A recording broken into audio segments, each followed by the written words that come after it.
everyone, so if you are interested in working with polymer clay, here are all the supplies that I would suggest you to use. So, first of all, obviously, you're going to be needing some polymer clay. So, there are a few different brands, but the brand I recommend the most is Sculpey. It's usually the cheapest, and it comes in a great variety of colors. People say that it's not very good, but I think it's pretty soft once you open it up and condition it a little bit. So you kind of have to work it with your hands. The next thing is probably going to be glaze. I just used this Sculpey glaze because it was the first one that I saw at the store when I first got it. But there are other brands like Triple Thick and stuff like that people say work better. But for now, for beginners, I recommend Sculpey glaze because it's also very easy to find. It's right next to all the polymer clay. So Sculpey glaze, there's gloss glaze and satin glaze. I recommend the gloss. It works way better. Satin doesn't really look like glazed. It doesn't really look like anything's glazed. So if you plan on turning something into a charm, you would use eye pins. So eye pins are basically a pin but the head of the pin is like a loop.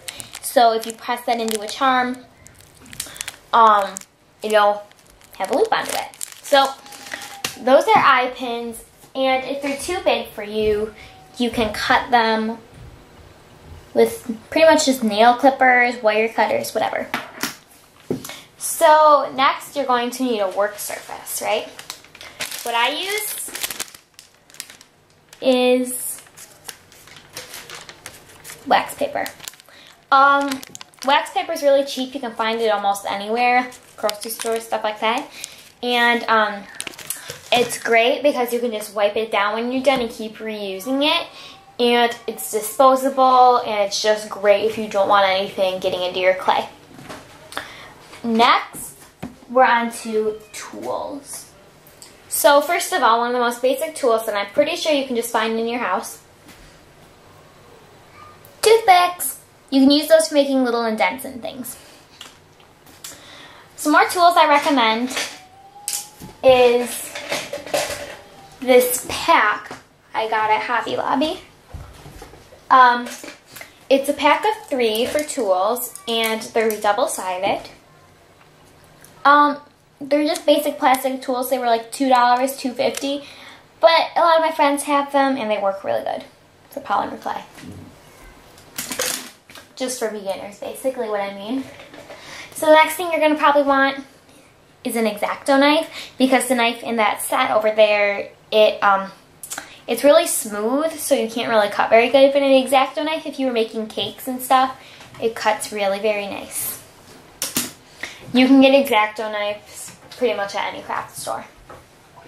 So another tool you might want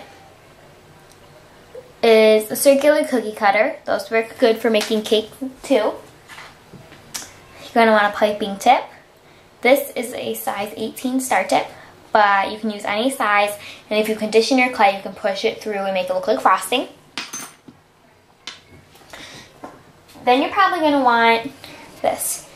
It is a tin foil ball, and you can use it to texture your clay. So it works good if you're making cookies and stuff like that. And you're also going to want a paintbrush for glazing and other stuff like that, like dusting. And what I mean by dusting is using chalk pastels. These I got at Michael's for $4. So check for them. They shouldn't cost too much, but these come in all different colors. So you can use these. You can scrape them off with the X-Acto knife, and then you can dust on with like a sponge or paintbrush. It's not focusing. Okay, so that's what pastels are for. But also there's this thing called TLS, Translucent Liquid Sculpey. It looks like this. You can put it, you can just squirt it out on a surface and mix your scraped up pastels with it to turn it colorful, and it is bakeable, so it's great to make frostings and stuff like that with it. because you can just make it look shiny and stuff, and it will look really cool. Another thing you might want to suggest for frosting is Scribbles Puffy Paint. I recommend Scribbles. It's 99 cents, and it comes in a couple different colors, actually a lot of different colors, but the colors I use are hot chocolate, white, and candy pink, but it comes in more colors than just those three. And it works really good for frosting or puff, like, anyways, it just looks really cool for like chocolate sauce and stuff. Next, you might want some acrylic paints. These you can mix with the TLS.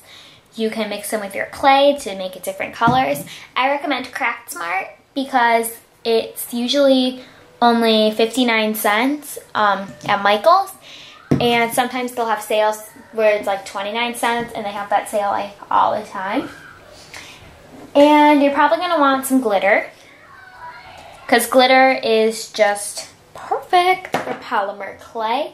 And the last thing you're probably going to want to need is a baking sheet.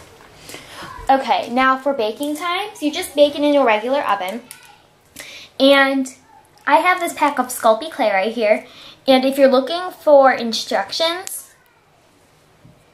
it'll say right there, 275 degrees for 15 minutes.